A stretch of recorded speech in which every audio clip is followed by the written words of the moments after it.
What is it? What is it about humanity that wants to go to all the details and stuff and listen? You know, these guys like Fauci get up there and start talking. You know, he doesn't know anything really about anything, and I'd say that to his face.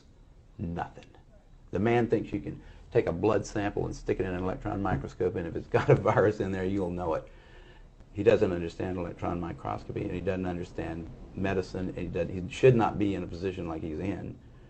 Most of those guys up there on the top are just total administrative people, and they don't know anything about what's going on the bottom.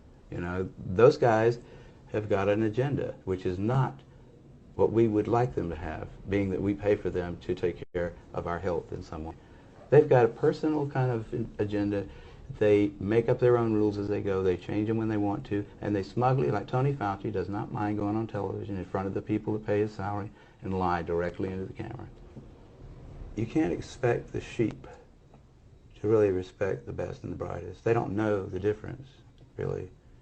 I mean, I like humans. Don't get me wrong, but basically, the vast majority of them do not possess the ability to judge who is and who isn't a really good scientist. I mean, that's a problem. That's a main problem, actually, with science, I'd say, in this century, because science is being judged by people. Funding is being done by people who don't understand it. Okay, who do we trust? Fauci? Fauci doesn't know enough to, you know. If Fauci wants to get on television with somebody who knows a little bit about this stuff and debate him, he could easily do it, because he's been asked.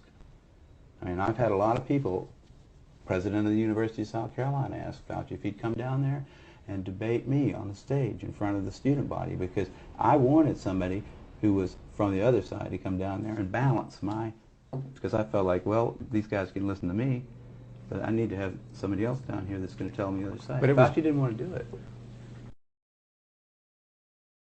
That's not an epidemic.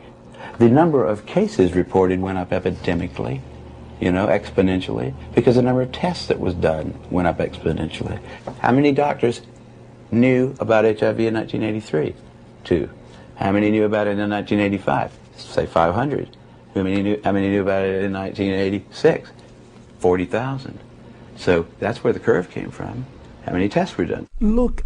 If it's just caused by needles, or it's just caused by homosexual activities, you're not going to really get a long, sustained public outcry against it, and nobody's going to want to spend $6 billion a year. They're going to say, well, we really didn't like those people anyhow. Great. I can't think of a better solution to the homosexual problem than a disease that'll kill them all.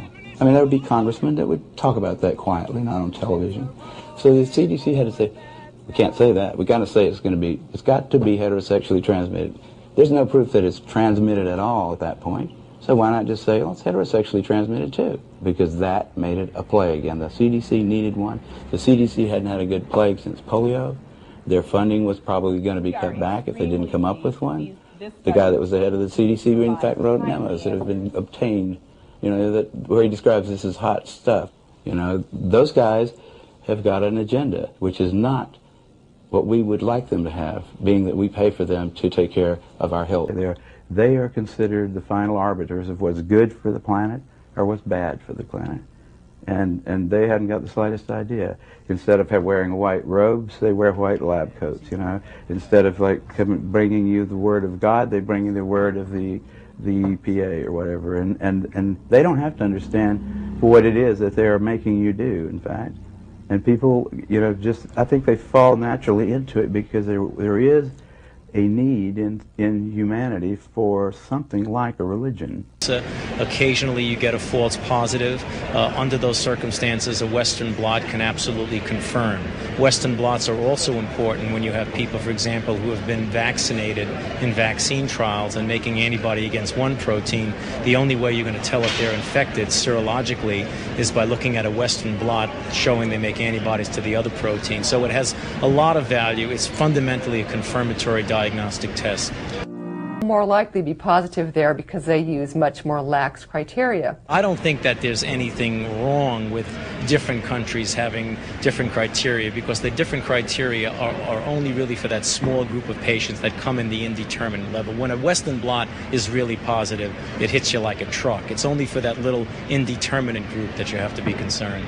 In theory, at least, that if you were tested in New York today, then flew to Australia, and you had 3 bands in New York, you would not be positive in Australia, but you would be positive in New York City. Now, a virus cannot behave in this manner. He lowered the sensitivity of the antibody test. If they didn't allow them to charge so much for it, I think there'll be a lot less use of it. You know, it's just like in political scandals. Follow the money trail. Figure out who's getting paid for this. Who's getting the money for those Western blots. There's your person who's going to always come down on the side of, yeah, you got a confirmatory Western blots, they call it. They don't even do them in England anymore. No, but not since 1992. It's totally, and ask a doctor how it works. The doctor who prescribes, says, got to have a Western blot to confirm this ELISA positive thing. How does that work, doctor? Sir, what are they now measuring about me that's different from what they measured with the ELISA test? He wouldn't know. He's not got any idea. I'll bet you there's scarcely 50 physicians in this country that know what a Western blot really is. The thing that I learned, like back in 1968 when I first published a paper by myself in Nature in a field that I had no expertise in at all, there are no old wise men up there at the top of science. Which I really did until '68. I would have thought, you know, if you try to publish a dumb paper in a journal like Nature, it won't get published. If you try to publish a good paper in there, like I later tried to publish PCR, the invention of PCR, in the same journal, and they didn't take it. So it's up there. There isn't an up there. There's no place up on the Academy of Science is just a bunch of idiots, just like everybody else. You know, the editors of journals, austere journals even, they're just busy with their little lives and stuff. There are no old wise men up on the top making sure that we don't do something really dumb.